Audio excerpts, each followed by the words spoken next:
kusoo dhawaada koorsadeena cusub ee barashada luqadda Ingiriiska ah. Waxaan ku baran doonaa koorsadan haddii oo alla idmo qaybo badan oo muhiim ah ee ku saabsan barashada luqadda Ingiriiska ah, sida ku hadalka Ingiriiska oo si sax ah, qorista iyo akhrinta, ku dhawaaqista, isticmaalka erayada sida saxda ah. Sidoo kale waxaan ku baran doonaa qaybo kale oo aad muhiim u ah barashada. sidoo kale waxaan ku baran doonaa koorsadan haddii oo la idmo sida loo qoro warqadaha codsiga iyo kuwa xafiisyada loo qoro ee loo yaqaano formula iyo kuwa kale caadiga loo qoro ee loo yaqaano informal. CV-ga sida loo qoro.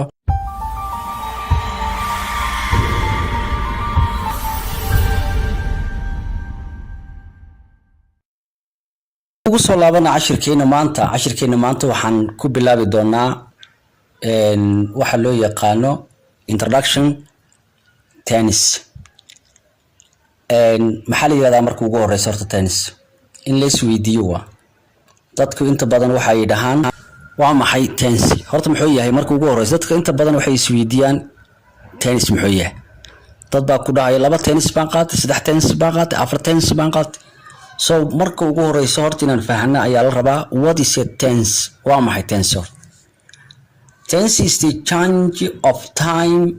waa isbedelka waqtiga such today, tomorrow and yesterday. waa maxay tense?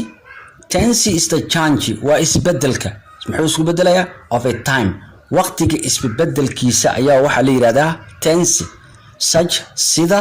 today maanta, yesterday shalay and tomorrow iyo biri. waxa maanta dhacayo waxa loo yaqaanaa today, yesterday waa wixii dhacay, tomorrow waa wax dhici doono. tennisada la qaadanayo ama la baranayo ama ku hadalka Ingiriiska oo dhan na intaas ayay ka kooban yihiin. wax maanta taagan, wax shalay dhacay iyo wax dhici doono. waa present, past and future. so sidaas daraadeed waxaan cashirkeena koowaad maanta aan ka bilaabaynaa lesson 1 present continuous tense oo ah tenniska waqti xaadirkan socda. The present continuous tense or the present progressive labadaas magacna wuu leeyahay. waa dhihi kartaa present continuous tense kartaa the present progressive no waa dhihi kartaa. maxaa loo isticmaalaa haddii lagu yiraahdo is used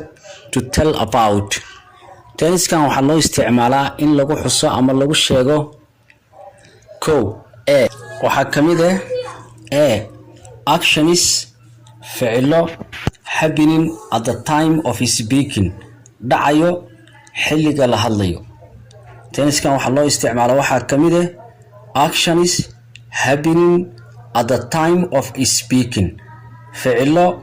dhacayo xilliga la hadlayo. ficilka markuu dhacayo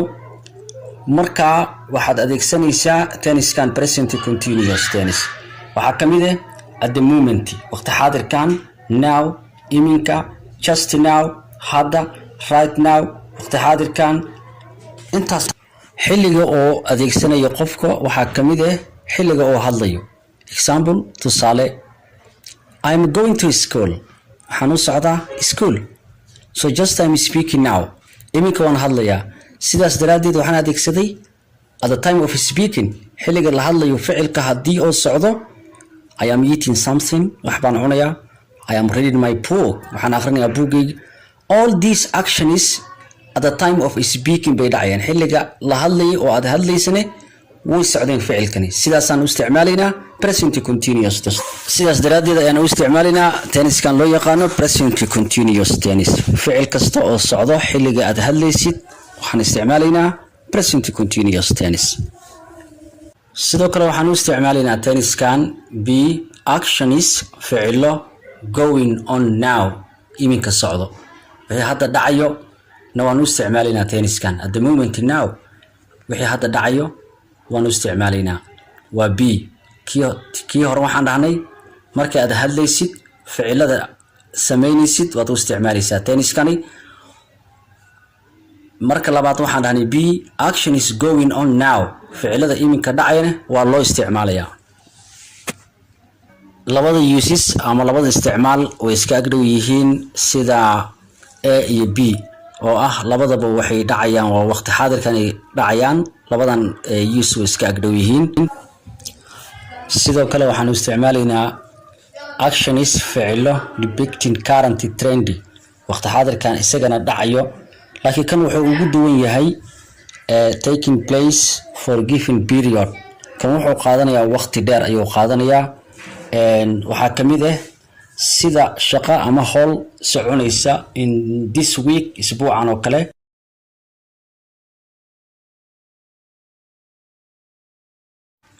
so haddaan usoo qaadano an example tusaale haddaan usoo qaadano waxaa la leeyahay tusaale we are working here halkan ayaan ka shaqeynin macnaha waxaa la soo shaqeynaya ilaa muddo one isbuuc ah waa temporary waa ku meel gaar ma aha wax markasta soconayo sidaas daraadeed wixii markaa ah temporary wixii ku meel gaar ah shaqo ku meel gaar ah haday rabto ha socoto for 1 week ha socoto ilaa 4 months ha socoto for year ilaa sanad ha socoto hal bil ha socoto ilaa isbuuc waxaan u isticmaalaynaa tenniskan present continuous ah sababtoo ah waxa weeyaan for a given period waa temporary situation balla waa xaalad ku meel gaar ah example-deedu waxaan ku fahmi doonaa cashirka qaybihiisa kale ayaan ku fahmi doonaa wixii example ah ka afraad ama D A waan soo sharaxnay B waan soo sharaxnay C waan soo sharaxnay D tenniska maxaa kale loo isticmaalaa waxaa loo isticmaalaa action is ficilo planned la qorshaystay maxaa leenahay action is ficilo planned la qorsheeyay in the near future loo qorsheeyay mustaqbalka dhow wixii dhow waad u isticmaali kartaa tenniskani sidee wixii aad qorshaysatay oo aad doonaysid inaad samayso mustaqbalka dhow waad u isticmaali kartaa tenniskan tusaale haddaan u soo qaadano waxaa kamid ah in this afternoon galabtii subax baad joogtaa galabta ayaad qorshaysatay inaad meel aado soo waxaad u isticmaalaysaa tenniskani berri ayaad inaad meel aada qorshaysatay oo mataqaanaa ku tala gashay waad u planned action baa la yidhahdaa waxaa future halka loo isticmaali lahaa waxaan u isticmaalinaa tennis isaga future-ka wixii mustaqbalka la samayn doono wixii la qorshaysan baa loo isticmaalaa laakiin wixii aad ku tala gashay oo qorshaha kuugu jiro waxaan u isticmaalinaa tenniskan example badan baan ku fahmi doonaa in the lesson oo cashirka ah marka waxa weeyaan present continuous isticmaalkiisa waxaa kamid ah action is ficilo planned la qorsheeyay in the near future mustaqbalka dhow in this afternoon tusaale waxaan usoo qaadanaa galabtoo kale tomorrow morning subri subaxiyoo kale this next week next year next month waxaasoo dhan wixii aad qorshaysatay waad u isticmaali kartaa tenniskan oo waxaad dhihi kartaa I'm going tomorrow morning beri subaxi waan baxayaa lama gaarin oo waxay ku habooneed future simple future in loo isticmaalo laakiin maxaa sababay in loo isticmaalo tenniskani waxaa isticmaalay waxaa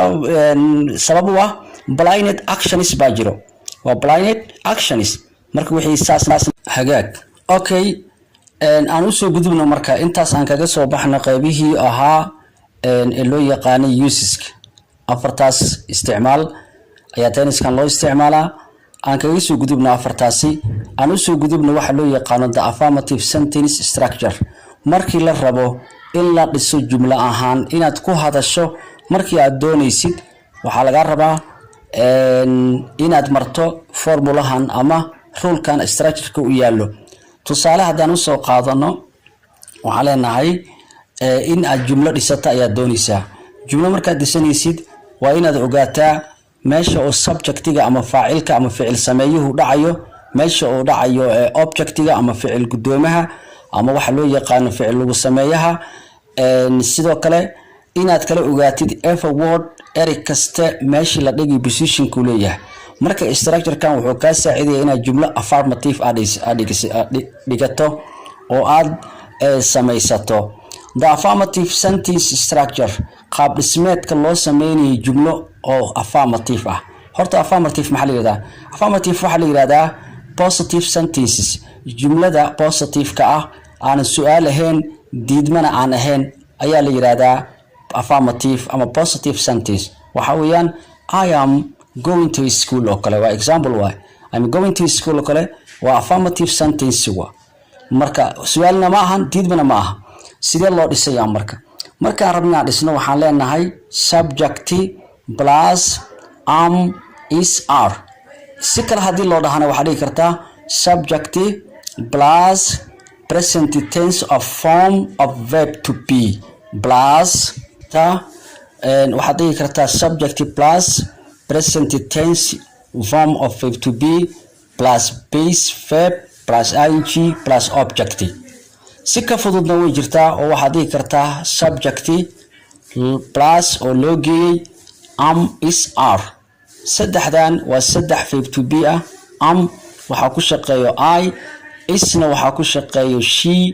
he iyo it iyo wax magac kasta oo singular ah oo kili ah plus waxaan u geeynaa kadib markaas main verb waxa la yiraahdo verbka base-ka u ah ee jumlada kan rasmiga loo sameeyay ama ficilka sida rasmiga loo sameeyay waxa la yiraahdaa main verb waxa kamid ah learn eat cook run go ficiladaasi oo caadiga loo sameeyay ayaa waxa la dhahaa main verb 50b waxa la dhahaa waa ficiladan sida am is are ayaa la yiraahdaa plus waxa loo geynayaa verbka ayaa lagu darayaa waxa loo yaqaano ing waxa weeyaan rule yar oo la raacinayo verb kasta markii lagu hadlayo tense-kan present continuous ka ah markaad ku dartid inta badan jida laguma dhawaaqo oo speaking writing ma dhehaysid for example speaking writing listening making sidaas leedahay laakiin ma dhehaysid waxa loo yaqaan speaking oo gaad kuma dhawaaqaysid kadib maxaad u geynaysaa marka halka maraysid waxaad u geynaysaa plus object oo ah ficil lagu sameeyaha subject-na maxaa la dhahaa ficil sameeyaha Englishka marka dhisisid markaste ficil sameeyaha ayaa laga bilaabayaa waxaana u dambeeyo ficil lagu sameeyaha ama lagu sameeye Soomaali lagu sameeye waa object kaaba u dambeeyo marka jumladii affirmative waxaan soo qaadanaynaa subject oo ah kow cidii sameysay ficilka haday markaasi ay tahay am baa la raacin haday he tahay is baa la raacin she is it is arne you iyo we iyo they baa la raacinaya verbka caadiga lagu darayaa ficilkii aad markaas la sameeyay ficilkaasna waxaan ku daraynaa waxa loo yaqaano ing speaking writing saasan u muujinayna gaadana kuma dhawaaqayno jiida u dambayso laguma dhawaaqayo waan qoraynaa laakiin ma ku dhawaaqayno plus waxaan u gelinaa waxa loo yaqaano object oo ah ficil gudoomiye ama ficil lagu sameeyay kii wax lagu sameeyay waa mafcuulkii is all examples waa tusaalooyin wax kasta waxa lagu fahmaa tusaalooyin examples waa tusaalooyin affirmative sentence I am doing my homework aniga waxaan sameynayaa ama waxaan qabanayaa shaqadeydii homework waxa la yiraahdaa waa exercise-ka madrasada ama jaamacadda ama iskuulka laga soo siiyo ee xaafadda aad ku xalinaysid waxa loo yaqaanaa amal bayt ka basha luqadda carabiga ka weeyaan I am doing my homework so I is a subject am is a verb to be do is a verb plus ing doing my homework is an object we are reading our books innagu waxaan akhrineynaa buugaagteena dhamaan sharciga waa la waafajiyay we is a subject are is a verb to be read is a main verb reading plus ing our books is an object so you are speaking English adiga waxaad ku hadlaysaa English waad ku hadlaysaa you is a subject are is a verb to be speak is a verb main verb ing is speaking waka speaking hauran deh is speaking English is an object so this example is waxay ka saacidayaan in aad markii sidii u dhisan tahay markaad barato in aad kuwa kalena aad dhisan kartid adigoo madax banaan sidaas aad luqadda laga rabaa markaste in aad adigu isku daydo in aad dhisatid jumlooyin she is making coffee iyada waxa ay sameynaysaa coffee karinta shaaha kafeega iyo waxyaalaha fudfudud markii la karinayo not use cook ha u isticmaalin cook waxaad u isticmaalaysaa cuntada kale oo caadiga loo kariyo ayaa loo isticmaalaa but laakiin waxyaalaha fudfudud ee la sameynayo sida doorshada ama cake oo kale kafeega oo kale shaaho kale iyo wixii lamid ah waxaan u isticmaalaynaa make baan u isticmaalaynaa she is making coffee waxay sameynaysaa coffee bay sameynaysaa he is playing a game wuxuu ciyaarayaa game they are watching TV waxay daawanayaan iyagana TV bay daawanayaan it is running fast si xawli ah ama si dhaqsi ah ayay u ordaysaa so these sentences jumlooyinkani so waxaan waafajinay sharcigii aan formulahi hadda aan soo qaadanay she maxay tahay subject is verb to be make is a verb plus ing making cover is an object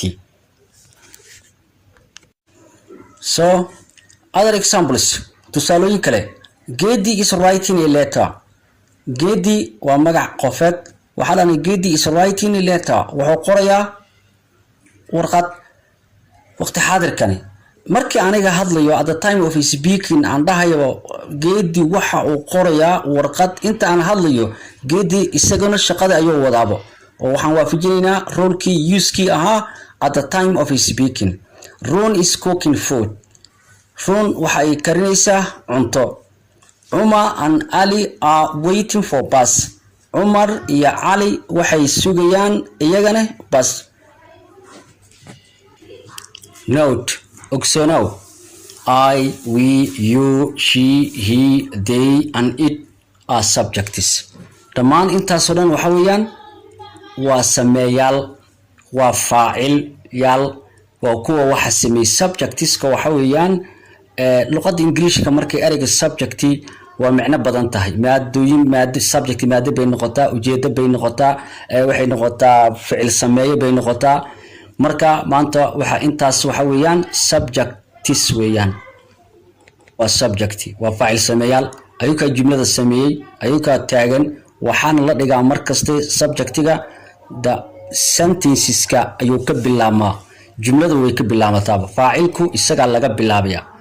also Gedi Ron Umar and Ali are subjects xitaa Gedi iyo Ron iyo Umar ayaga naftigooda waxa weeyaan waa subjects weeyaan example I am going to school aniga waxaan u socdaa school ama waxaan u jeedaa school I maxay tahay subject waa ku hoos qornay am verb to be go base verb waa verbka sida rasmiga loo sameeyay ing ida waa la raacinayaa school muxuu noqonayaa object ayuu noqonayaa jumlada marka sidaas loo kala dhigay example kale oo la mid ah markaas soo kale isku day tusaale hadii lagu yiri I am going to school aniga waxaan u socdaa school oo mid kastana aad fahantay meesha la dhigayo I inay tahay subject am inay raacdo go oo ficilka la raacinayo ficilkaasna ing lagu darayo objectigana oo u dambeeyo markaasi waxaan filayaa inaad dhisi kartid jumlo aad adigu u madax banaan tahay hadaad isku daydo oo aad doonaysid inaad baratid luqadda Ingiriisiga ah okay note oxono some verbs do not take ing verbka qaarkood ma qaataan ing and also some verbs ficilada qaarkoodna do not take object qaarkoodna ma qaataan ayagana object wax loo yaqaano qaar baan qaadanay ing qaarna ma qaataanba object ma qaataan we will study this waxaan ku baran doonaa insha Allah waxaan ku baran doonaa casharka xiga test isku tijaabi in aad buuxisid meelaha banaan test waa tijaabo isku tijaabi in aad buuxiso meelaha banaan haddii aad qabto wax su'aal ah inoogu reeb qaybta commentiga thanks mahadsanid